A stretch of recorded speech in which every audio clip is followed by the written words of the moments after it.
American military history lost deep in the South Pacific. Yesterday, we showed you how the team went looking for the wreck of the USS Hornet. The Japanese sank the aircraft carrier in October of 1942. For more than 70 years, the fate of the USS Hornet remained a mystery when she disappeared in 1942. Many thought she had vanished into the Pacific. However, technology has a way of bringing ghosts back into the public eye.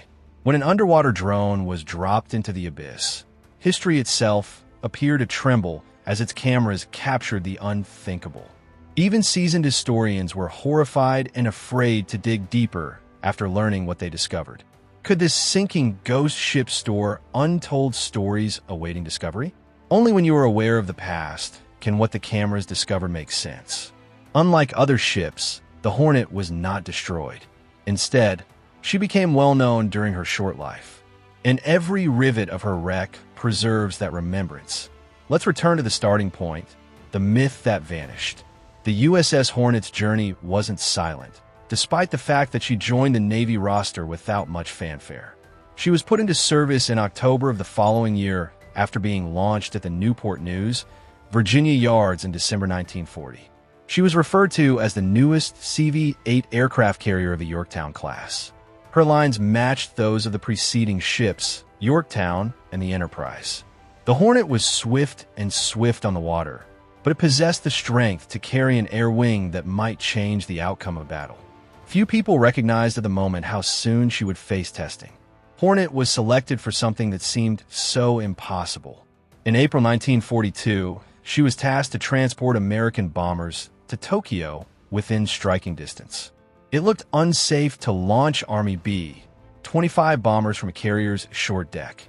Crews were advised that they had little chance of surviving the voyage. Fuel tanks were expanded, and every ounce of weight was measured.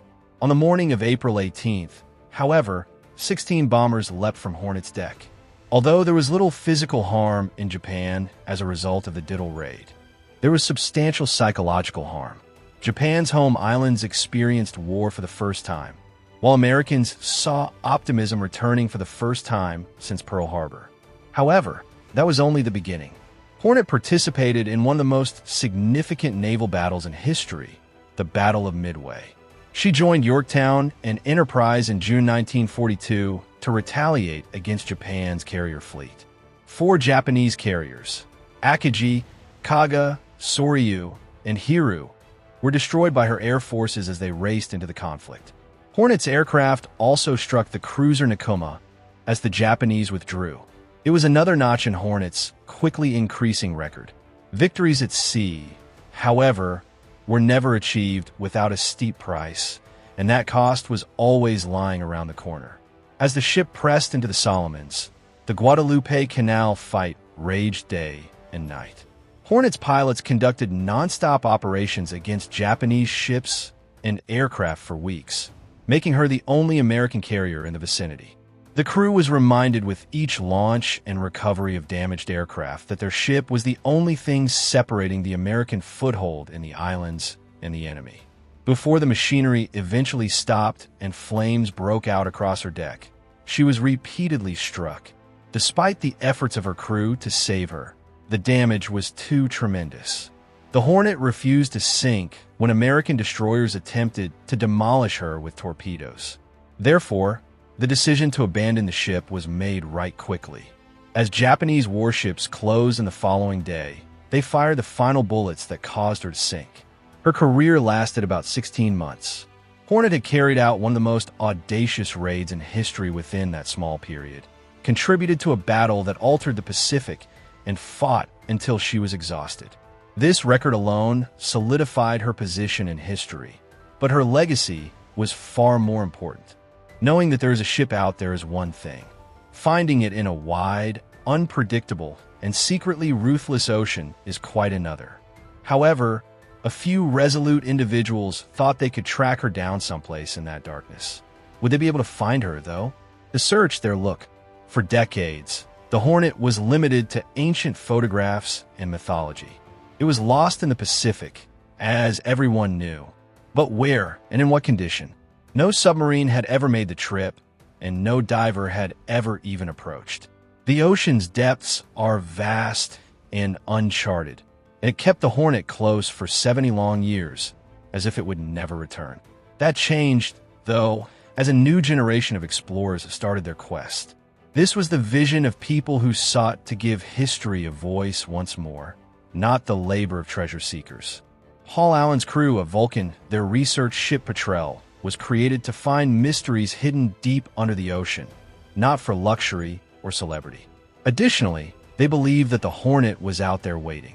The crew started on land rather than at sea. They searched through old Navy archives, cross-referencing log records, after-action reports, and survivor tales because every bit of information mattered. A record of the battle, containing bearings, coordinates, radar notes, and rudimentary sketches, was provided by each of the 9 ships that claimed to have seen the Hornet in its final hours. All of those elements came together to construct a complex network of calculations and conjecture. Somewhere in that mixture was the truth. They corrected small mistakes and took drift and compass anomalies into account as they compared one record to the next for months. They constructed complex maps that portrayed the various sites of the Hornet's destruction, highlighting areas of likelihood based on ocean currents and the carrier's anticipated drift before sinking. It looked to be a combination of instinct and science. Each choice they make may either make the hunt more focused or put them back in the starting blocks. Nobody could afford to be wrong. As a result, the technology took over as soon as the maps were completed. Advanced sonar sensors on board the ship surveyed the seafloor and returned sound waves that generated an image of the bottom. To identify anything that altered the seabed's flawless surface, the operators would monitor that data. A single bend down there has the capacity to transform everything, but there was a limit to what the sonar could display. The researchers utilized robotic explorers known as autonomous underwater vehicles, or AUVs, and remotely operated vehicles, or ROVs, to see what was actually down there. These devices were designed to withstand pressures that could crush steel.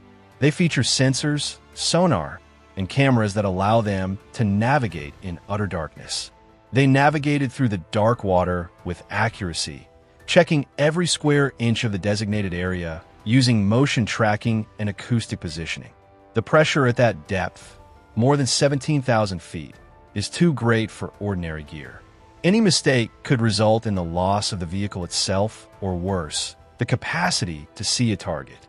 However, with backups, redundancy, and competent operators, the team was ready. It must be perfect. One of the underwater vehicles scooped up something during its first significant dive trip. There was a form in the sonar response. It was not only too large and well-organized to be a natural formation, but it was also quite weak. Or did history lose it as another wreck? The squad was excited, but they couldn't celebrate just yet. The team needs comprehensive verification and documentation. The ROV performed several passes while filming the object from every aspect. It wasn't simple at first, as the video was blurry and black, clouded by time and silt. After that, the outline started to form.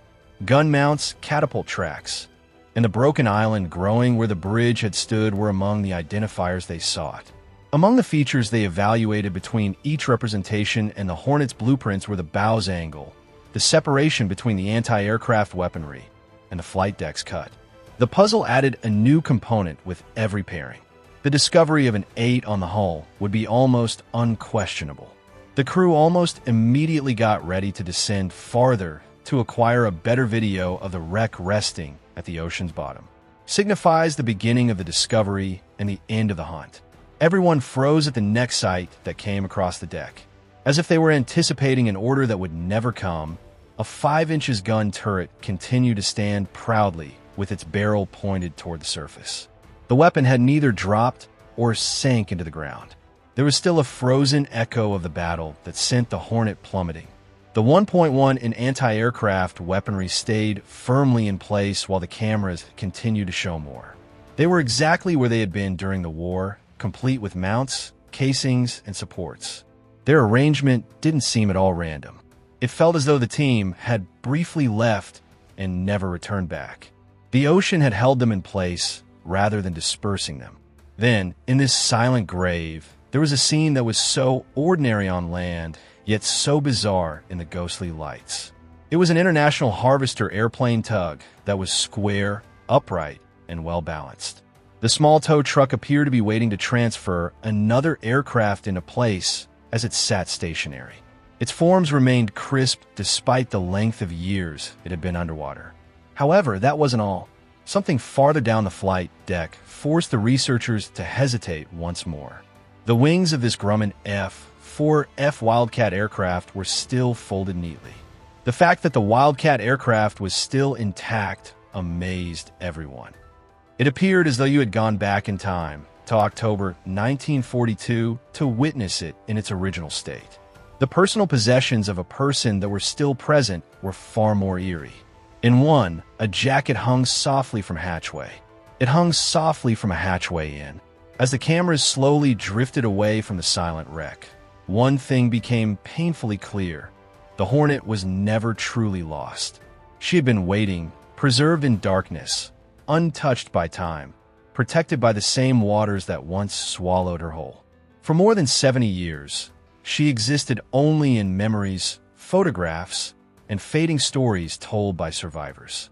But now, piece by piece, her truth had risen again. Down there, almost 17,000 feet beneath the waves, the USS Hornet still stands like a monument carved into the ocean floor. Every aircraft frozen mid-duty, every gun still aimed toward the surface, every twisted beam whispering a story of courage, sacrifice, and unbreakable resolve. It isn't just steel lying there. It's the final heartbeat of a ship that refused to surrender. A ship that carried hope, delivered retaliation, and shaped history in ways the world can never repay. And that's the strange power of history. The deeper you dive, the louder it becomes. What the crew of the research vessel saw wasn't just a wreck. It was the last chapter of a legend written in metal, fire, and salt water. A chapter that no one had read in its full form until now.